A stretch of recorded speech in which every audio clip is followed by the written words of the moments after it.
Death is a natural part of life. You need to ask yourself, how do you want to pass away? I know mine would be surrounded by friends and family at home, but in most cases, people pass away in institutions, whether it be an ICU, a nursing home. They don't get the luxury of doing what they really want to do. Dr. David Mueller said in an interview on Facing Death that there are rare instances where we can actually cure a disease. So with this in mind, what does that mean? It means we are just prolonging life. We're prolonging the inevitable from happening. And that makes it harder to maintain any sort of quality after you've prolonged for so many times. So we need to ask ourselves, is quantity really better than quality of life? In many interviews or anything, you hear people like, I want to go home, this is how I want, but they get in the hospital setting and they have this fight and drive and think that medicine can cure all, and in reality with chronic diseases it's just a matter of time on when the next terrible thing would happen. And people do not understand the extent of their disease or what is going on, and we really need to teach patients and patients' family, like, if you go have this surgery, best case scenario, you're going to be in the hospital for weeks and you probably won't end up going home. You'd be in a nursing home, or you're going to have a vent or a hole in your neck, or you're not going to ever be able to swallow, or we're going to feed you through a tube. All these things need to be discussed and gone over with people so they understand what they're getting into. I'm going to show you.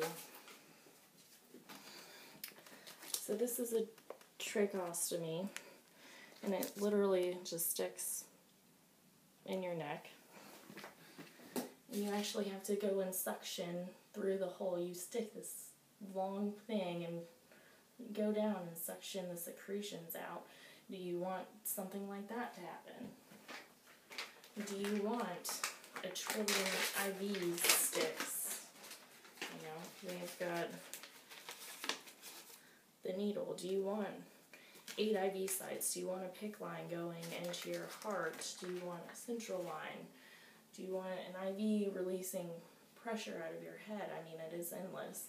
And I'm also going to show a little clip. An intimate journey to the edge of life. Nobody wants to die. And nobody wants to die badly.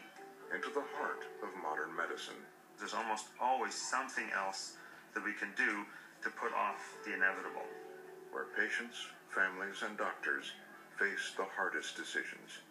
If you're tired and you don't want us to do this anymore, that's okay with me. The moments of hope. People surprise us all the time. Patients that we didn't think could breathe, do breathe. Patients with severe illness will go with you to the edge. The will to fight. We'll make it through this. Have to. Why give up? What's that going to do? There's this constant, when you're in the hospital setting, that you just need to keep doing more and more, when in reality you can say no, and you can go home, and you can have what you want and be in peace. And these are talks that are uncomfortable, but we need to be having with people. And I encourage you to figure out what your family members would want. I know my dad tells me he doesn't want any life support. He wants to go, you know, naturally and with pain medicine, and we would all respect that. You know, CPR only works outside hospital setting. 8% and even 2% recover to full function with no brain damage. And these are all things that we need to bring to people's awareness, and we need to have these uncomfortable talks so we can help, and that we can have the quantity versus, you know, with the quality.